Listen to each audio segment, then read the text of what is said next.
ഇത് മാസ് മോട്ടോഴ്സിൽ നിന്നാണ് നമ്മുടെ ഹോണ്ട ആക്റ്റീവ വണ്ടിയുടെ ഹെഡ് ഡീകാർബണൈസിങ്ങിന് വേണ്ടിയിട്ട് അയച്ച അത് ഹെഡിനകത്ത് കരി കയറിയിട്ട് വണ്ടി ഇടയ്ക്ക് സ്റ്റാർട്ടിങ് കംപ്ലൈൻറ്റ് ഇടയ്ക്ക് കാണിച്ചുകൊണ്ടിരിക്കാം. അതായത് വണ്ടി നമ്മൾ ഓടിച്ച് കൊണ്ടുവന്ന് നിർത്തുന്ന സമയത്തൊക്കെ വണ്ടി ഓഫായി പെട്ടെന്ന് സ്ലോ സ്പീഡിൽ നിൽക്കാതെ കൊണ്ട് പെട്ടെന്ന് ഓഫായി പോവുകയും പിന്നെ കിക്കർ അടിച്ചാലും സെൽഫ് അടിച്ചാലും പ്രോപ്പറായിട്ട് സ്റ്റാർട്ട് ആവാത്തൊരു കണ്ടീഷൻ. എന്നാൽ അത് കഴിഞ്ഞിട്ടൊരു 10 മിനിറ്റ് കഴിഞ്ഞിട്ട് നമ്മൾ കിക്കർ അടിച്ചാൽ വണ്ടി സ്റ്റാർട്ടായി വരും. അതാണ് ഇതിൻ്റെ ലക്ഷണം. അതായത് വാൽവിനകത്ത് കരി വന്നിട്ട് അത് വാൽവ് ക്ലിയറായിട്ട് അടയാതെയും കൊണ്ട് വന്നിരുന്നൊരു കംപ്ലൈൻറ്റാണ്. അപ്പോൾ നമ്മളത് ചെക്ക് ചെയ്യാനും ആ വാൽവിൻ്റെ ക്ലിയർനെസ്സൊക്കെ ചെയ്യാനൊക്കെ ആയിട്ട് അയച്ചിട്ടുണ്ട്. ഇതിനകത്ത് ഹെഡിനകത്താണ് നമുക്ക് അതിൻ്റെ കരിയുടെ പ്രശ്നം വരാം. ഈ വാൽവിൻ്റെയൊക്കെ സീറ്റിങ്, അതായത് വാൽവ് വന്ന് അടയുന്ന ഭാഗത്ത് ഒരുപാട് ആ സീറ്റിങ്ങൊക്കെ മോശം വന്നിട്ടുണ്ട്. കാരണം അതുകൊണ്ട് തന്നെ കൃത്യമായിട്ട് അടഞ്ഞാൽ അടയില്ല. കാരണം അതിനകത്ത് നിന്ന് കംപ്രഷൻ ലീക്കേജ് വരും. അപ്പോൾ അങ്ങനെയാണ് ആ കംപ്ലൈൻറ്റ് വന്നത്. പിന്നെ അതിൻ്റെ ഇൻലെറ്റ് വാൽവ് ഉണ്ട്. ഈ ഇൻലെറ്റ് വാൽവിൻ്റെ മുകളിൽ നോക്കുമ്പോൾ ഇതേപോലെ കാർബൺ വന്നിരിക്കുന്നുണ്ട്. അപ്പോൾ ഇത് ചെറിയ തരി പോലെ വരും. ഇതുണ്ടോ, ഈ വന്ന ഐറ്റം ഈ കറക്റ്റ് ആ ജോയിൻറ്റിൽ ആ വന്നടയുന്ന ഭാഗത്തേക്ക് വന്നു കഴിഞ്ഞാൽ ഓൾറെഡി അതിൻ്റെ ഉള്ളിൽ ആ വാൽവ് പൂർണ്ണമായിട്ട് അടയാത്തൊരു സിറ്റുവേഷൻ വരും. അപ്പോൾ ആ വഴിക്ക് എൻജിൻ്റെ ഉള്ളിൽ വന്ന കംപ്രഷൻ ലീക്ക് വന്നു കഴിഞ്ഞാൽ പിന്നെ സ്വാഭാവികമായിട്ട് നമ്മൾ എങ്ങനെ അടിച്ചാലും വണ്ടി സ്റ്റാർട്ടായി കിട്ടില്ല. അതാണ് ശരിക്കും ഇതിൻ്റെ മെയിനായിട്ടുള്ള കംപ്ലയിൻറ്റ്. അപ്പം അത് അഴിച്ച് നമ്മൾ ക്ലീൻ ചെയ്യാനൊക്കെ അയച്ചിട്ടുണ്ട്. അപ്പോൾ ഇത് നമുക്ക് ലെയ്ത്തിൽ കൊടുത്തിട്ട് വേണം നമുക്ക് ഈ വാൽവൊക്കെ ഒന്ന് സീറ്റ് ചെയ്ത് റെഡിയാക്കി എടുക്കാനായിട്ട്. പിന്നെ നമുക്ക് ഈ പിസ്റ്റണിൻ്റെ ടോപ്പിൽ വരുമ്പോഴത്തേക്ക് പിസ്റ്റണിൻ്റെ ടോപ്പ് സൈഡിലും അത്യാവശ്യം കരി ഉണ്ടാവും. അപ്പോൾ അതും നമ്മൾ ക്ലീൻ ചെയ്തിട്ടുണ്ട്. ഇത് ശരിക്കും സ്റ്റാൻഡേർഡ് പിസ്റ്റണാണ് കിടക്കുന്നത്.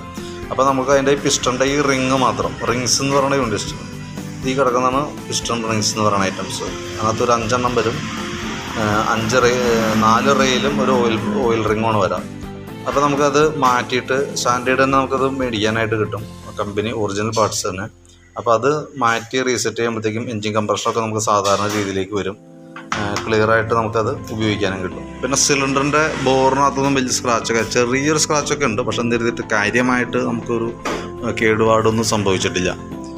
കാരണം എന്താ വെച്ചാൽ ഇപ്പോൾ ഇത് ശരിക്കും നമുക്ക് ഇത് ചെയ്യേണ്ടത് നമുക്കൊരു 30,000 കിലോമീറ്ററിലാണ് സാധാരണ ഈ ഒരു സർവീസ് ചെയ്യേണ്ടത്. എൻജിൻ ബാക്കിയത്തെ നമ്മൾ ചെയ്തു പോകും. കാരണം എയർ ഫിൽട്ടർ ചെയ്യും, ക്ലച്ചിൻ്റെ ഭാഗമൊക്കെ നമ്മൾ അഴിച്ച് ചെയ്യാറുണ്ട്. എൻജിൻ ഹെഡിനകത്ത് വന്ന കരി നമ്മൾ അഴിച്ച് തന്നെ ക്ലീൻ ചെയ്ത് റീസെറ്റ് ചെയ്യണം. അപ്പോൾ അതിന് വേണ്ടിയിട്ട് നമ്മൾ സാധാരണ രീതിയിൽ നമുക്ക് ചെയ്യേണ്ടി വന്നാൽ ഓരോ 30,000 കിലോമീറ്ററിലാണ് നമ്മളത് ചെയ്യേണ്ടത്. അപ്പോൾ അതെന്ന് പറഞ്ഞാൽ മേജറായിട്ടുള്ളൊരു കംപ്ലയിൻറ്റിലേക്ക് വണ്ടി പോവില്ല. അപ്പോൾ അത് ക്ലിയർ ആയിരിക്കും.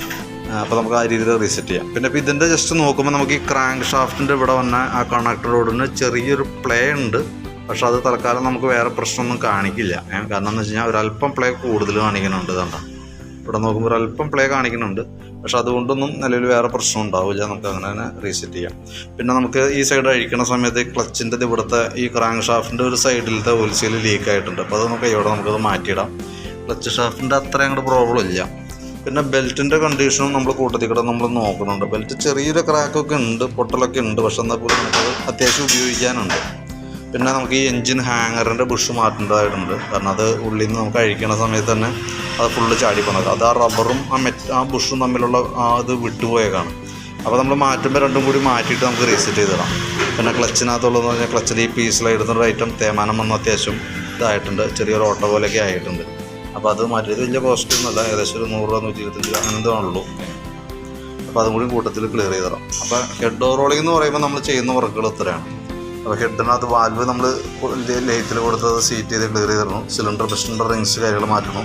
പിന്നെ അതിനോടനുബന്ധിച്ച് തന്നെ ഗ്യാസ്കറ്റുകൾ, cylinder gasket, head gasket, head cover gasket, mount rubber, ആ ഐറ്റംസ് ഒന്നും നമുക്ക് റീയൂസ് ചെയ്യാൻ പറ്റില്ല. അപ്പോൾ അത് നമ്മൾ മാറ്റിയിടും. എയർ ഫിൽട്ടർ പ്ലഗ് നമ്മൾ ചേഞ്ച് ചെയ്യും. അതുപോലെ ഈ കാർബറേറ്റർ യൂണിറ്റ് ക്ലീനർ വെച്ചിട്ട് ഫുൾ ക്ലീൻ ചെയ്തിട്ട് റീസെറ്റ് ചെയ്യും. ഇത്രയും കേസാണ് നമ്മൾ ഹെഡ് ഓവറോളിങ്ങിൽ വന്നത് കേട്ടോ. അപ്പോൾ ഞാൻ അതിൻ്റെ നിലവിൽ ഇപ്പോൾ ഏകദേശം നമുക്ക് എത്ര കോസ്റ്റ് വരുമെന്ന് ഏകദേശം ഒരു എസ്റ്റിമേറ്റ് ആക്കി നോക്കിയിട്ട് അതിൻ്റെ ഡീറ്റെയിൽസും കൂടി ഒന്ന് വാട്സാപ്പിലേക്ക് ഒന്ന് സെൻഡ് ചെയ്ത് തരാം.